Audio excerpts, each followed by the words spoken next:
Hey everybody, Savage Lands News coming in this time with the man, the myth, the mustache, Connor, who just got second place at the AGE on Rhinar. And we had to get him out here. We had to get him on the channel to talk about his list. You could see him on the stream taking down some absolutely enormous names. It was actually really impressive. So yeah, everybody give him a round of applause for his performance. That was awesome. So how you doing, Connor? How are you? Doing great, yeah. I'm stoked to be on the channel, so thanks for having me out. Yeah, man. Thank you so much for coming. So you just had a pretty decent showing on Rhinar in a meta that a lot of people really are hesitant to bring the green man out. Even I'm not so positive on it. Every other day I go through a crisis. Oh man. Yeah, it's rough. So how long have you really been kind of playing Flesh and Blood? And is this like your first competitive showing or? Yeah, I first saw the game back when Monarch was doing its spoiler season, Oh, and I cool. bought the Blitz decks, and I never really played until Tales of Aria's pre-release. So I had like a long time where I was just like playing with like my girlfriend, my roommates. Mhm. But once Tales started, I started doing armories and stuff. And Rhinar was the first deck that I built and like played, and that's pretty much like the only deck I've really been consistently playing since. Yeah, so it's like I always stick with it. I always thought it was good, and I still think like every meta it's been pretty good. Yeah. Yeah, but as far as like competitive play goes, I just play all this stuff local to SoCal, like all the Battle Hardened Pasadena stuff, um, Okay. and then yeah, just armories. I went up to San Jose for the Worlds and Oh played in the wow. calling there, Oh hell yeah. and then traveled to Vegas and did the Vegas calling, and then yeah, that was about it though. So this was like the biggest tournament I did well in. Wow, that's awesome. I mean, especially Yeah, on Rhinar, right? Like you picked your hero and I you know. stuck Yeah, with it, and now you just run in the gambit. That's rad. So yeah, you said you're based out of California, right? yeah. So there's some big names down there. So your armories, I've heard armories down there are kind of wild. They are. Yeah, I'm like in SoCal. There's so many, but I was just recently in NorCal for like the past 5 months, and Mhm. NorCal too is crazy. It's all like every place you go to, I feel like I show up to a new like game store, and it's like all these people I've seen on stream. Yeah. So it's pretty crazy. Yeah, but it's cool because realize like everyone's kind of just a normal person and everyone's like really friendly. So it's kind of neat like meeting the people in person. Yeah. Yeah, I think we're lucky. This game has a really cool kind of uh, community. I would say a lot of everybody's super cool most of the time. Right. Yeah, Yeah. No, for sure. that's awesome. And so you picked Rhinar. Why did you pick Rhinar in the first place? What was it about it? It's every game I play is like play whatever hero has like the giant weapons that they swing. Like I play warrior in World of Warcraft, and Okay. I saw Rhinar. I'm like, yeah, this is something I can get down with. I like looked at some of the heroes. I was like looking at Bravo and Rhinar when I got into the game, and then Rhinar was just like, yeah, seems pretty cool. Read all like the legendary effects, and yeah, Scab Skins was like the coolest one. So I'm like, I'm gonna just pick this hero, buy into it, and yeah, That's that's awesome. And yeah, just using picked them him right. because he had a big weapon. I like that. That's very brutish of you, Yep. but you're on the right team. Oh man, I um, appreciate that. Yep. yeah. And so you picked him. You just liked the way he looked, the vibe that he kind of gave off, and then obviously playing him, you enjoy it, right? There's nothing Yeah. quite like playing Rhinar, in my opinion. But what about him is like what really do you like rolling dice? Do you like the intimidate mechanic? Like what really about the classes has made you stay this long? Right. He's it's just like having all your cards be 3 block, Yeah. and then intimidate is just really good. Like I feel in all the metas, it's pretty relevant. Like people undervalue like the Rhinar ability and like just being able to strip cards out of their hand and like make those choices for their blocks is a lot more powerful than people give credit for. I agree. And I like that. So like someone's got a D react in their hand and you intimidate that one card away, like it feels pretty good. So Yeah, I like being on that side of the table for I sure. agree. I think Intimidate's Yeah, underrated by so many brute players. Like it's such a strong ability sometimes, yeah. right? Maybe not Sometimes, all the yeah. times, but most of the time it's pretty good. Okay, so now that you've cracked second place at a pretty major event and you took down some pretty large names on the way up, what are your next goals or aspirations as a Flesh and Blood player? Yeah. So I have some RTNs that I hope to attend. And then I know there's AGE next month.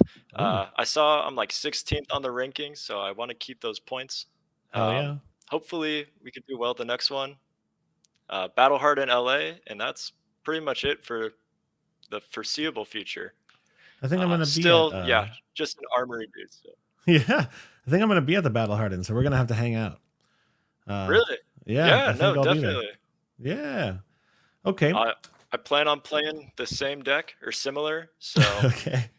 we'll see. Me Hopefully, too, it's Reinhardt's unfortunately. still looking good then. Yeah. Yep, yep. Me too, unfortunately. Okay. So before we jump into the deck to review everything you've got going on in there, how do you feel Yeah. Reinar's positioned in the meta right now? Yeah, I think he's pretty like he's in a good spot. He has good matchups into like Dromai and Oldhim are matchups I'm happy playing. Mhm. And I expect to see like at least a couple of my games at like any tournament will be like one of those two. Lexi is all right. It's kind of dice rolly. Yeah. It's you hit your blood rushes, you do well.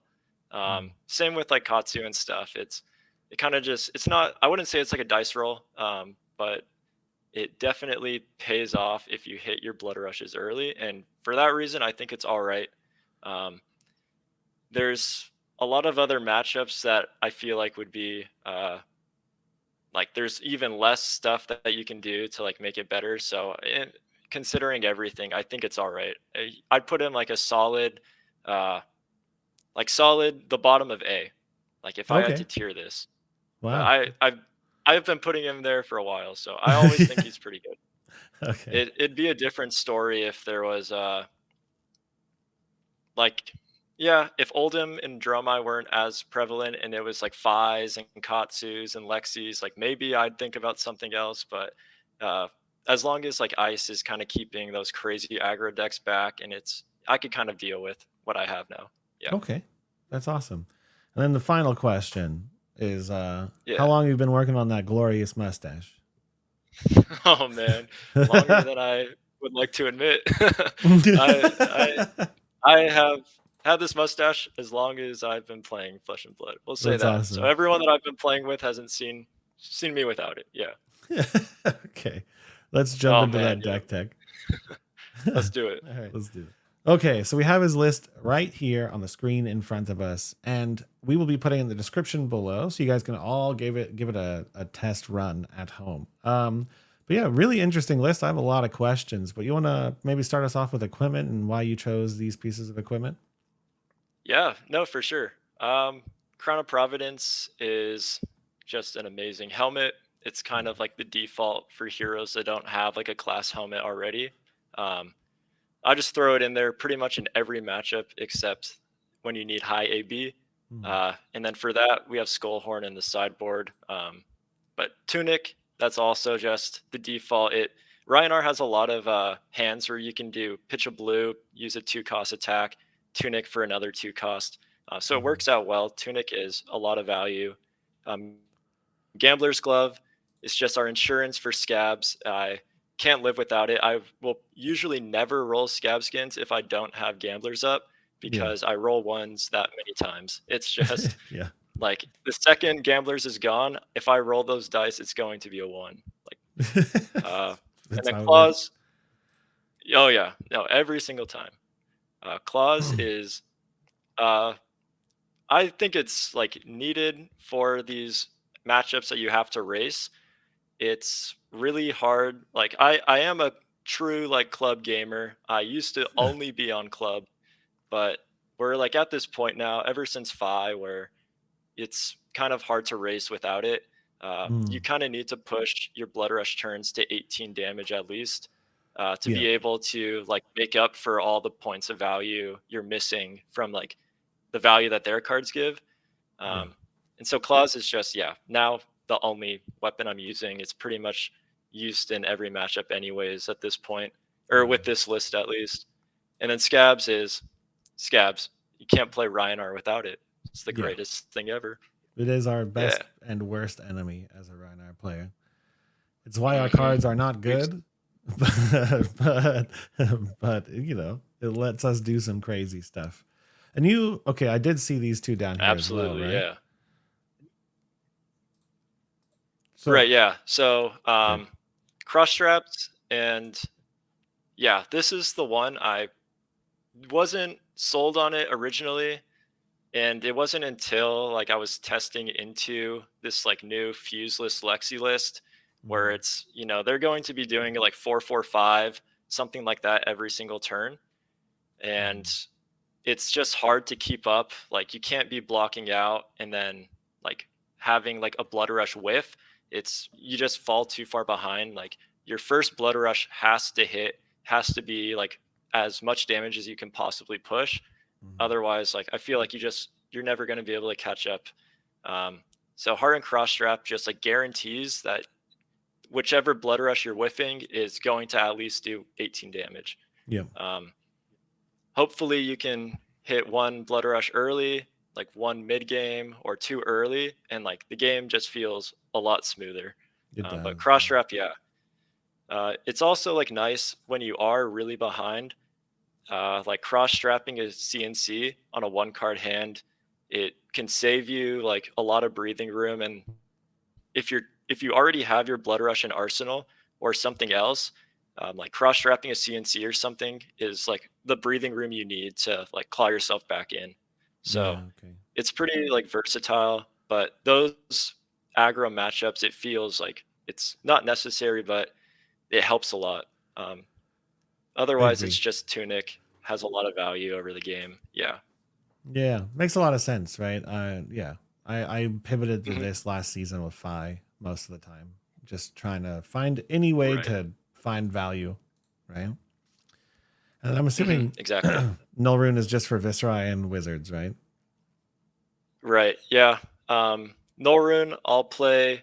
I was like kind of on the fence, like Skullhorn into like Runeblade matchup, and Mm, the finals, I played the Briar, and I was like, oh, I should probably just do it just in case. Um, in hindsight, probably just Nolrune into Runeblade and keep the crown so that you can try to get an explosive turn. yeah. But yeah, you for sure want at least one AB into Viserai or into any Rune Blade. Yeah, you don't want to die to Rune Chance. Feels Okay. bad. Yeah. Okay. And then we're looking at a core list. So, Mm, you want to start running us through the reds? Like, what's your opinion on Alpha Rampage? yeah. So Alpha is one of the MVPs. Very, very good card. It like almost all the games that I play with this deck, they either end with an Alpha Rampage finish or a Reckless Swing finish. Yep. It's as simple as that. You set up an alpha for endgame, or you set up a reckless, and one of those two will probably get you there, unless you're just hitting like blood rush back to back to back, and blow them out that way. But that's not as likely. Um, so alpha is like a card alpha and massacre together are cards I would never cut.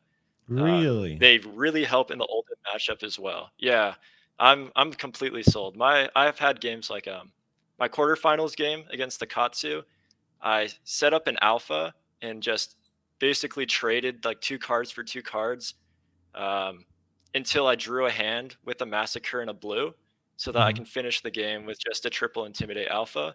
Mm. Um, and that ended the game. Yeah, was like pretty feels good when you're able to pull that off. It's yeah, pretty good. Just arsenal target, and then start setting up your like pitch stack if you're against Oldhim as well. Mhm. Uh, you usually need a quad intimidate, if not five intimidates, to end a game against Oldhim. So Yeah, it it's makes sense. definitely paid its dividends against those matchups. Um, I cut it into like Wizard, like Kano. Yeah. I'll just swap them for Oasis because it is a little too costly. But Mhm. other than that, yeah, play in every matchup. Turn zero, it's amazing. Yeah. Enough said, Okay. right? Yeah, Alpha is one of my favorite cards in the Um, game. yeah, I think if you're running Alpha, you're running Massacre. If you don't play Alpha, you probably don't play Massacre. So those two cards just go together. Hmm. CNC is just a great card. Yeah, Uh, it's it really good. fits into this deck very well. I mean, it's 6 attack, 3 block, cost 2. Kind of does everything you want it to do. Mhm. The only like downside is it's not a brute attack, but that's fine. It has a strong enough effect that you don't really need it to be. Yeah. Um, yeah, yeah. Okay, so you got Pack Alpha and Massacre. Oh yeah, So one more question. So for you, Massacre yeah. and Alpha Rampage are kind of like a match. Because Massacre is actually Mhm. a card I don't run. I've always thought it was like a little too expensive. So you like it because it's basically another intimidate off of like Alpha Rampage and Savage Feast and stuff like that. It's just like a good way to wipe their hand. Right. Yeah, Hmm. it's really good. Turn zero. um, and then really good as a finisher, and then everything in between. Like it's not a bad card to hit at the end of your blood rush. You're Hmm. just doing 2 more damage than you would with any other attack. Um, Yeah. and if you're just using it on a 2 card hand, it's all right. It's just like the same as your incarnate riled up, Yeah. but it's a red pitch. But I think like the the effect to do an extra intimidate on all those other scenarios makes it worth just including as like a filler card or potentially one of your power swings. Okay, that makes sense. And then Yeah. Pack Hunt. hmm Pakun is it's pretty simple. It's just an amazing card. It follows like the criteria that most of them do. It blocks 3, it has 6 attack, and it costs 2. Yep. So it maths really well with Blood Rush. Yeah, and I mean that's about it. The Intimidate is good too. It's pretty Mhm. relevant in like the end game when you do just want to strip cards out of their hand and close it out. So I think like it's one of those cards you'll always be playing in brute. I can't see Yeah. it like being swapped for anything. It's like the most classic brute card. Yeah. It's really good. Mhm. And then you're running both Yeah, of the non-block Cheetah cards here. What's your opinion on yeah. these? So Pulping Wild Ride, I play them in a pair now. I was playing Pulping before Wild Ride came out and stuff, and I was already sold on it. Like it's just an amazing like card when you aren't on your Blood Rush turns and you're not playing matchups that you. It's like this kind of thought is counterintuitive, but it makes sense to me. Is in aggro, I want to put D reacts in so I can stall until I hit Blood Rush because Mhm. Blood Rush is like seems like the only way to like really like get ahead of them, and you don't want to like get stuck with Pulping Wild Ride against like a Katsu or Yeah. Alexi that has like on hits that will actually like stop you from being able to blood rush, stuff Mhm. like that. But in all the other matchups, you want to just fill those turns in between with something like Wild Ride Pulping. Like if I'm playing against like a Bravo or an Oldhim or a Dromai, I'm happy just eating a bit of damage and then coming back with like a more extended turn. Mhm. Uh, like one tall attack is cool, but uh, Wild Ride into like another 6 is like pretty good. 12 damage a turn is pretty strong. So Yeah. I'll just keep doing that if I can help it. Yeah, they just have to come out when on hits are a thing. That makes sense. Yeah. Okay. So you swap these out against like the ninjas, the Lexis, maybe like Mhm. Dory. I'm not sure about Dory. Um, Um, yeah, I would definitely take pulping out against Dory. It's like sometimes like Oldhim, I keep pulping in, but mhm. Bravo, I don't love it because of all the D reacts. And Mhm. like Oldhim, like runs D reacts too, but it's like pulping is a finisher that I try to push. Like I'll pitch a pulping and then I'll set up like enough intimidates that I can like hopefully catch them without a D-React in Arsenal, and Okay. then just have like a dominated finish or something. Yeah. Uh, it's worth it in those matchups where they are super defensive that you can just like have a dominated attack and just hope that they don't have the D-React. But I mean, Okay, that's that makes kind of sense to me. how Brute feels, anyways, right? Yeah, But it is like kind of Dory and awkward. stuff, yeah, they got Yeah. the fates and sinks. Yeah. They'll just put 2 cards and turns it off, and it feels bad. Yeah. Yeah. It is kind of awkward because, like you Mm, said, the aggressive cards don't work into the aggressive heroes because they're more aggressive than us, right? Like they're just doing more right. damage. So, like you said, we Yeah. try and stall for our blood rush to cheese in our damage, and you can't do that with non blocks. So that makes sense to me. Right. And that's just the way I see it. Yeah. If you're more comfortable, like just going full aggro into these aggro matchups, like by all means, I don't think there's a right or wrong way. It's just like I'm more comfortable playing slow and then like doing my blood rush. And that's just the way I play the deck. But like it's Mhm. definitely there's an argument for both sides. Like I think that's the great thing about like Rhinar in particular. You don't really have to play a certain play style. They're all correct. Like Mm. the cards kind of let you do whatever you're more comfortable with. And if you know, heart of the cards, right? Yeah. Sometimes they don't have those on hits, and you have your pulpings in hand, and you're like, cool, now I get to do some big damage. Yeah. So, Believe in your dice and believe in your non blocks, man. yep, Um, Speaking of believing in your dice, what do you Savage Feast? good card. I love this It's card. it's pretty crazy. Like turn 0, you can play your whole hand out and then still get to Arsenal something. Yep. Uh, in the middle of the game, it's amazing. Just out of Arsenal with the Tunic, you're pretty much just playing a 1 card hand with using your Savage Feast to replace itself in Arsenal. Pretty Mhm. good. Um, when you do have a big hand, just roll dice and go crazy. It's Yeah. really nice to hit it off of a Blood Rush. And Mhm. then, yeah, extra action points. It's amazing. One of Yes. those So good. cards where, yeah, it's hard to see it getting replaced with anything Yeah. unless like you're changing the game plan up. But again, it's like 6 attack and blocks 3. So with Yeah, it fits whenever the any of those narrative. things have a good effect, you're gonna play it. Yeah. And then Mhm. Skullcrack kind of just fits your narrative, right? 2 for 6, blocks Yep. 3, and has a text on it that does something. Yep. Pretty much. It's a Yeah. good card. Yeah. Uh, like the effect is pretty relevant. I like it a lot. I think it works well with pulping and wild ride. Like you Mm, love to hit it, especially when you don't have tunic up. Like it lets you just pulping or wild ride into another 6 without using your tunic. mm. Um, otherwise, yeah, like it's cool to hit it off blood rush. It's cool to hit it off like anything that discards. I Yeah. guess if you have another action point after. Yeah. Otherwise, like I'm perfectly fine just pitching a card to swing with it, and it's Mm. just a 6 attack, 2 card hand. Yeah, Yep. And it has the coolest art, in my opinion, of most of our yeah, cards. it So does. cool. It's so good. The Yeah. shoulder, that big shoulder pad right there is insane. It is. And then the little Yep. flavor text there. Delicious, dude. Oh Love love the yeah. flavor text. Oh Okay. my And god, then it's Swing so Big. I don't think this card needs much of an introduction. It's, not at all. it's a big You chungus, guys, right? yeah, read the numbers and Yeah. you don't even have to read the ability. It usually doesn't matter. If they block it out, the quicken doesn't really matter. If they Yeah. take a turn off, like you're really ahead. So it's pretty Yeah. good. 2 for 8, block 3. Lovely. Yep. Now we're in an Yeah. interesting section because you have yellow and blue barragings, but no red barragings, which is crazy to me. So what's up with this?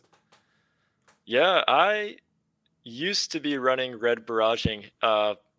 There was a time in this game where red barraging was like my favorite card. It was when I was on club, like red barraging into club is the best thing ever. It But is. Yeah. now it's like pulping and wild ride. You want you just don't want that many non-attack actions in your deck, and Mhm. red barraging it just hurts the ratio. Um, Mhm. it's good, but I think I'd rather have like Skull Crack or like Savage Feast in my deck and just Yeah. another 6 attack. I can use it to swing. Um, yeah, Otherwise, I would definitely be running barraging. If I had more space, Yeah. for sure. But it just that's like the card at the very like edge of my cut. Okay. So if I had to put anything back in, it would be red. Um, That makes but sense. for now, yeah, with this deck strategy and just pulping Wild Ride, didn't fit the ratio. Yeah. Okay, and then you kind of go into what I would call them the typical sixes. So you got three beast withins because it's our best attacking yellow, right? Uh Yeah, it's good. yeah, it's nuts. Blood Rush Bellows, we all know, right? The card is this is the only reason Rhinar has any functionality in the meta at all. Oh Um, yeah, but here's an interesting one. So Riled Up is down to 2, Reincarnate's up to 3, Smash Instinct I think is pretty commonly up to 3, but for me there's you have more yellows than most lists. Yeah. So yeah. I 3, mean, 6, 9, 12, 13, 14, 15, 16. So you have 17 yellows and 16 blues. 3, 6, 9, 10, 11, 12, 13, 14, 15, 16. Yeah. So you're a yeah. little funky on the ratios. What's going on with that? I I like to be like comfortable on my blood rushes. Like I want them to always hit. I'm not running like a ton of blues, so like Yeah. the yellows are kind of making it up. Mhm. It's like half. Like I try to make it like slightly half and half. It's I know like the blues and yellows together are a little more than the reds, but Yeah. the idea is like these yellows. They actually have like relevant like end game. Mhm. So if I'm like I don't want to just have like more blues than yellows. And then when I'm pitching all my blues and setting up my reckless end game, I'm drawing like m- a ton of blues in my hand, and there's a Yeah. chance that that whiffs, or I have to like pitch stack a blood rush bellow, and I don't have as many yellows to pitch like for claw or for like a 2 cost attack. Mhm. Um, so it's mainly just there as like insurance for second cycle.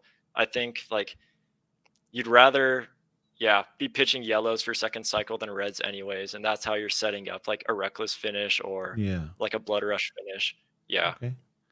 And Um, why the yeah. riled up cut compared to like Yeah, it's reincarnate just or smash?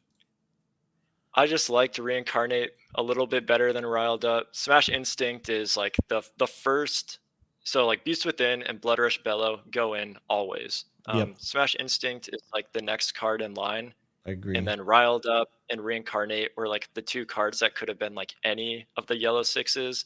Mhm. Pat Call, I don't love because you block with it and then your Blood Rush goes to the bottom. Feels bad. Same Oh with like yeah. Reckless Swing towards the end of a game, when you're like really trying to get that Reckless and you put it to the bottom. Yeah. Stinks. So I just don't even bother. Makes sense. Reincarnate is just, yeah, it's anti fatigue. uh, it's pretty relevant. Riled Uh-huh. up, like the effect does happen, the +1, Mhm. but I just I think the reincarnate effect happens a little bit more. So I Okay. just put it Yeah, in makes instead. sense. Yeah. Yeah. I mean, Yeah. reincarnate also speaking of artwork, I'm hoping brutes get the necromancer class. This is like the Really? second. You see this little guy in the background reviving this brute? You see him? Look I at him. see him, yeah. That's a brute, Oh, I man. see what you're saying. Yeah, there's a little guy You think back it's gonna there. be like a Savage Land set. Yeah, and then on the savage blessings, there's another like shaman necromancer pouring blood on somebody. So I'm hoping we get like this weird revivey bloody shaman class. I'm excited. That would be crazy. That That would would be be nuts. it would be so cool. Please give it to me, LSS, please. Okay. It works, right? Because like, they make generics that discard cards, like, Mm-hmm. Brute wins, so we're happy Yeah, with that. we're there. They should. All right. And then we're back in the blues. So you've got three barragings, totally makes sense. Three high rollers, three sand sketch plans, three wrecker romps, two awakening bellows, and two reckless swings. Um, Yes, sir. so what's going on with the awakening bellows? First question, because I actually was considering this card at one point. Yeah. I think it's pretty good, like, Mm-hmm. it's in some scenarios where you need to get rid of cards Mm-hmm. before you're going to discard, Awakening Bellow is an outlet for that. Interesting. Yeah. In other scenarios, it is an end game. So when you're trying to pitch stack for a reckless swing finish, you're usually going to get your opponent to like 3 health or maybe 5 health. Mm-hmm. and they're not going to go past that. And Yeah. so when you are stacking like an Awakening Bellow into like a pack hunt, Mhm. you're doing 2 intimidates for 7 damage, and you're getting that 1 leak. And so Oh, it's like a hard ask because you need to keep a 3-card hand or, like, have one of those pieces in arsenal already. Usually it's like Awakening Bellow's not gonna be an arsenal. You'll just have yeah. it pitch stacked. Um, but it's off of a blue. Yeah, you can just pack hunt Awakening Bellow for 7, and they lose 2 cards. So they're gonna take the leak, and then they're in the red for Reckless. Um, Mm. and it happens, like, not as much with Oldham, but, like, I play a lot of Bravos in my locals. There's so many Guardians in SoCal, and yeah, you have to be ready for, like, your local meta, I feel like, so that's just my meta call into I mean, that. honestly, I actually kind of like that explanation. The 3 card chip one for Yeah, Reckless Wing, because sometimes those Guardians do go on forever, and then you're suddenly like you yeah. stop and you're like, what can I do to find 1 damage? You know, like yeah, yeah, Once you pass second cycle, you lose that chance. Like, you start getting more blues and losing those sixes. Um, you kind of have to figure out how to close the game out because once you, yeah, double reckless and they're not past 1, or yeah, you can't get them to 0, it's pretty much over. They'll just fatigue you out. yeah. Um, it's how it goes. Okay, Yep. yeah, makes sense. I actually really like that. And then you kind of have your like intimidate package here with barraging and high roller. 2 reckless Yeah. swings, I'm assuming, is because you don't like to have 3 like everybody else. Like you don't want to draw them in the same hand. We all somehow Yep. managed to land on 2. Um, Yeah. what about Sand Sketch Plan? Do you fire this card often? No, never ever. I never I fire it never either. play Sentinel. There's there's opportunities when you can, but like I pitch stack, like I really try to set up those like end games. Even if I'm playing against like a race deck and I'm just trying to race, I'll still like try pitch stacking. Sand sketch plans ruins that. It makes it impossible to reckless. Like, I played a Rhinar mirror at AGE, and Yeah. I was like setting up my reckless finish, and he sand sketch plans and shuffled his deck and like had his reckless like pitched around the same time as me. So we were like gonna hit it the same time, and then he shuffled his deck, and I hit my reckless first. And so it was one of those things where, like, yeah, you don't want to Yeah. mess up that pitch stack and then, yeah, lose your finish. It's Yeah. I rarely use it. It has its opportunities, like very rare hands where it's like really, really good. Yeah. But if I had 3 clearing bellows, I would play them. I do not Okay. own copies of them. And yeah, if I had three sand sketches coming out, 3 clearing bellows coming in. Yeah, I love clearing Bellow. I mean, it's such a bad card, but it's actually decent. It's a Yeah. 0, get rid of it. No. It does what you want it to do. Yeah, exactly. And then Wrecker Romp is Wrecker Romp, right? Like this is what we have. It's our blue 6. It's Yep. beautiful. It's useless, but it's beautiful. It's a good card, yeah. I mean, Yeah. you need it. You need the blue sixes. Mhm. Uh, too bad we only have 1 Wrecker Yeah. Rump, I and that's wish it.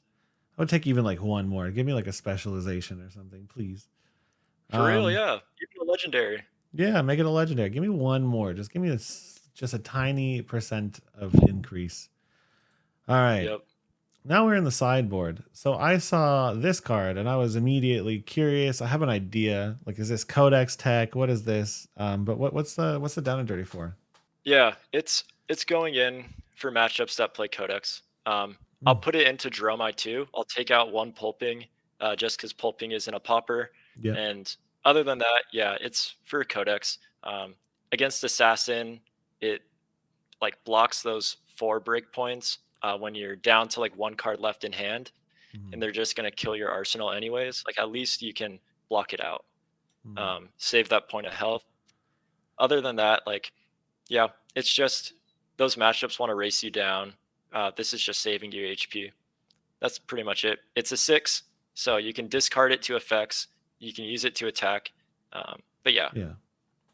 Okay, yeah, that makes sense. And one copy is just because you don't want it to clog up your deck, and yeah. yeah, the 2 block is scary. So like, you might see it and it works out well. You might not, and it's like, oh well. But it's something, and it definitely like works out well when you do get to put it in Arsenal. So Yeah. yeah, And then three sinks, two fates, and three oasis, right? right. It's an interesting number. So do you run five typically? Five D reacts typically, or what's your like magic D react number? Yeah. So these three Oasis respites are only because of your bounty for damage. And I was like, oh, Kano's for sure gonna pop up. Like I'm gonna play Kano and they're gonna do Kano things to me. I'm putting three Oasis. That's hilarious. It Okay. wasn't three before, but that is a change I made because of the damage bounty, and that's it. Okay. Otherwise, I'm doing three fates and three sinks, and then Okay. two Oasis. Um, and I was like, yeah, well, it's gonna be like a lot of Lexis, and my Lexi sideboard will just be like three sinks, two fates, and then the down and dirty. Okay. Um, and then I ended up playing against three Katsus, and I was like, oh, I don't want to put down and dirty in. Like, I don't want a zero block. We'll throw an Oasis, and then I'll do Tunic. Hmm. Um, I didn't have a ton of experience into Katsu, Okay. so it was like the first game I played, I lost.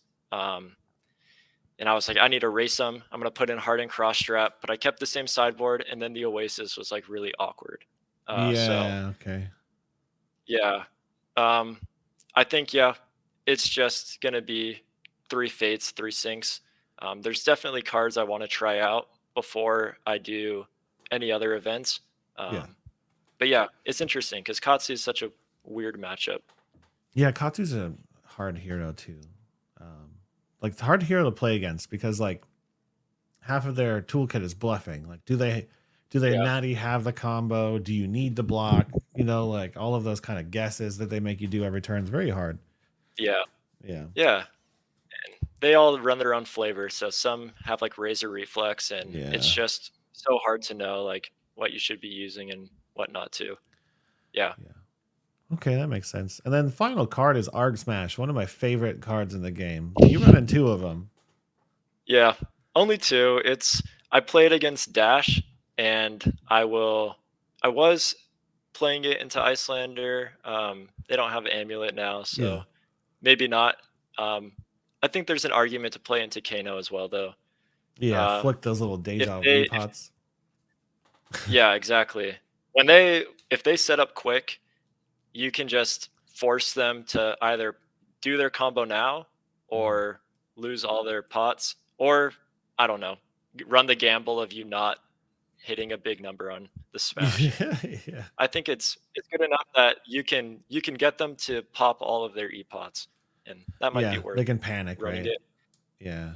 Yeah, and then it's just another pitch. Swap it for a red, and it's more AB. Otherwise, yeah, self-explanatory into dash. You need it to like beat an item setup deck. Yeah, makes sense. Yeah, I mean, all in all, Yeah. I really like your list. It's like an interesting blend between the two worlds, right? Like the cheetah Yeah. world and the super turtle world. So it's actually an interesting list because your ratios are a little different than most people's. Like some of your sideboard cards are a little different. And then you clearly like you Mhm. have that switch strategy, right? Like you swap out your Right. non-blocks for sinks and fates and yeah, I like it. Yeah. Yeah.